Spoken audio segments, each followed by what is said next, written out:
जय हिंद प्यारे साथियों। आज का हमारा क्लास है क्लास 10 का मैथ है। देखिए जो कि प्रश्न हमारा पाठ है वृत्तों से संबंधित क्षेत्रफल। पाठ 11 है, प्रश्नावली 11.1 का प्रश्न संख्या 2 है। तो यहाँ पर हमारा दिया है एक वृत्त के चतुर्थांश का क्षेत्रफल ज्ञात कीजिए। इसका कोण जिसका परिधि 22 सेंटीमीटर है। सबसे पहले हम यहाँ दिया है एक वृत्त का चतुर्थांश। चतुर्थांश का होता है, सबसे पहले हम ये जानेंगे चतुर्थांश होता क्या है। आपने कक्षा 9 में पढ़ा होगा ए चतुर्थांश। ठीक, पहला ए है, दूसरा ए है, तीसरा ए है और चौथा ए है। हमने कक्षा 9 में फर्स्ट, सेकेंड, थर्ड, फोर्थ यही हमने जाना था। यही हमने जाना था चतुर्थांश। अब इसी को कहते हैं चतुर्थांश।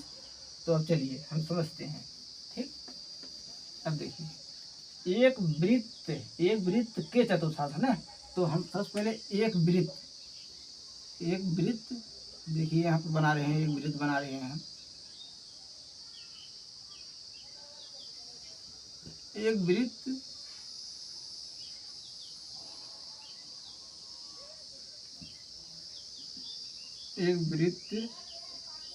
है, इसका 4 भाग कर दीजिए चतुर्थांश। ठीक, अब एक पहला थांस है, दूसरा है, तीसरा है, ये चौथा है। तो इनमें 4 थांस है, इसे कहते हैं चतुर्थांश। तो वृत्त ये है वृत्त के चतुर्थांश। तो चट हो गया, 4 भाग इसका हो गया, चतुर्थांश हो गया, क्योंकि इसका भी 4 भाग था, इसे चतुर्थांश कहते थे। अब ये वृत्त का है तो इसलिए वृत्त का चतुर्थांश कहेंगे। ठीक, चलिए एक वृत्त का चतुर्थांश का क्षेत्रफल। अब एक वृत्त का चतुर्थांश का ना, एक वृत्त का चतुर्थांश का क्षेत्रफल ज्ञात कीजिए। इसका परिधि 22 सेंटीमीटर। अब हमने बताया था परिधि किसे कहते हैं। अभी इसी को हम कहते हैं परिधि इसी कहते हैं। इसी को पूरे, इसी को हम क्या कहेंगे, इसी को हम कहते हैं परिधि कहते हैं, इसी की पूरी दूरी को। ठीक, परिधि कहते हैं। इसका जो हमारा दिया है 22 सेंटीमीटर दिया है परिधि। अब देखिए, अब इसमें देखिए कोई भी अगर 4 भाग कर देंगे तो यहाँ पर 90 डिग्री बनेगा, ऐसे ही यहाँ पर 90 डिग्री बनेगा। ठीक, 90 डिग्री हो गया, समझ गए ये। और एक केंद्र होगा बीच में, जहाँ पर कटेगा वहीं का होगा, ये हमारा केंद्र है। तो हल लिखेंगे यहाँ पर हम हल। अब एक वृत्त का चतुर्थांश ज्ञात कीजिए, जिसका क्षेत्रफल ज्ञात कीजिए ना। चतुर्थांश का क्षेत्रफल ज्ञात करना, हम ये लिखेंगे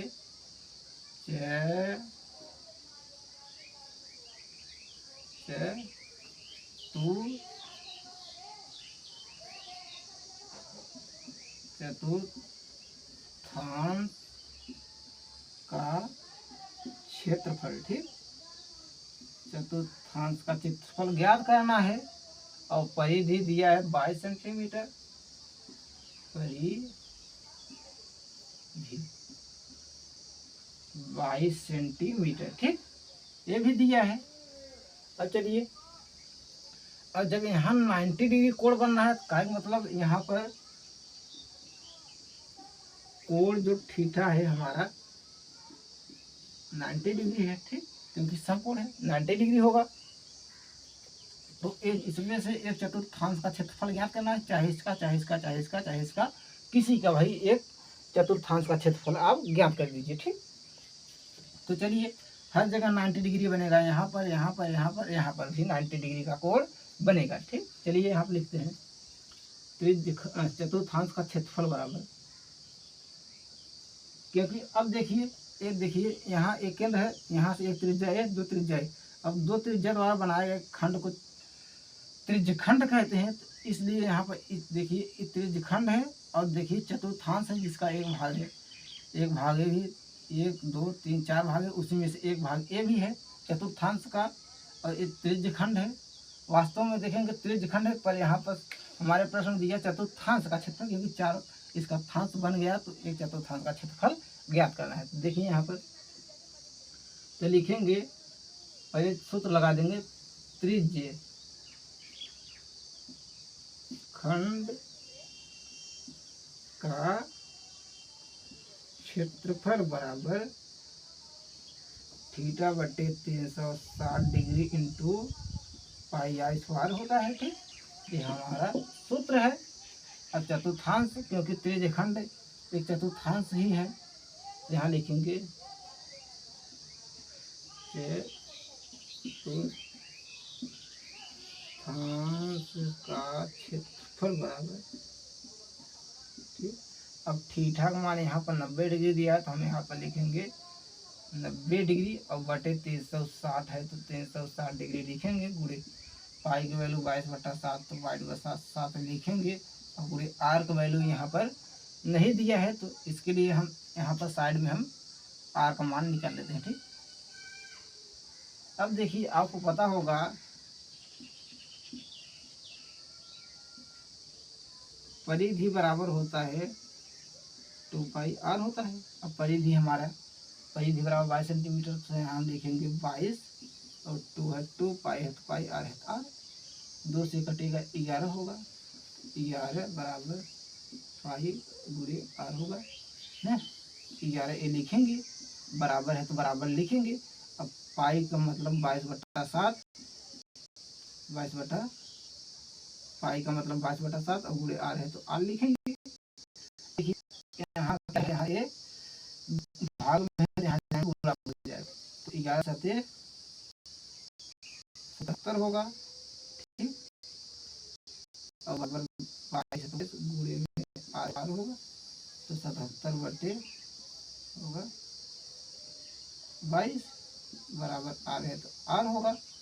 तो यहाँ पर हम काटेंगे, ये कटेगा 11 से कटेगा, 11 7 77, 11 दूना 22, तो हमारा यहाँ पर देखिए हमारा आएगा यहाँ पर 7/2 आएगा। ठीक, यहाँ पर हमारा आएगा 7/2, आर बराबर थी, आर का मान हमने यहाँ से निकाल लिया, तो यहीं हम धर देंगे 7/2, और स्क्वायर था तो स्क्वायर, ये स्क्वायर था ना, स्क्वायर हो गया।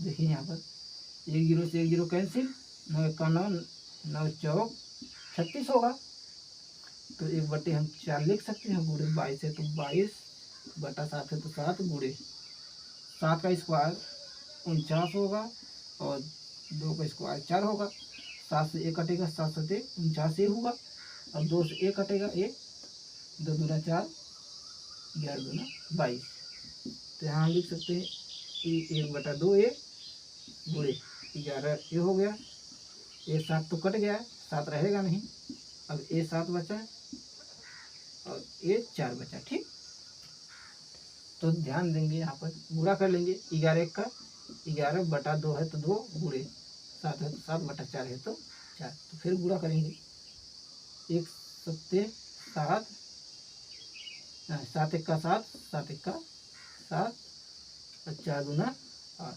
सेंटीमीटर स्क्वायर, ये हमारा आंसर है। ठीक, यही हमारा आंसर है। तो अगर आपको कहीं भी अगर इस सवाल में अगर प्रॉब्लम हो या कहीं भी समझ में न आया हो, तो आप कमेंट बॉक्स में कमेंट कर सकते हैं। ठीक, चलिए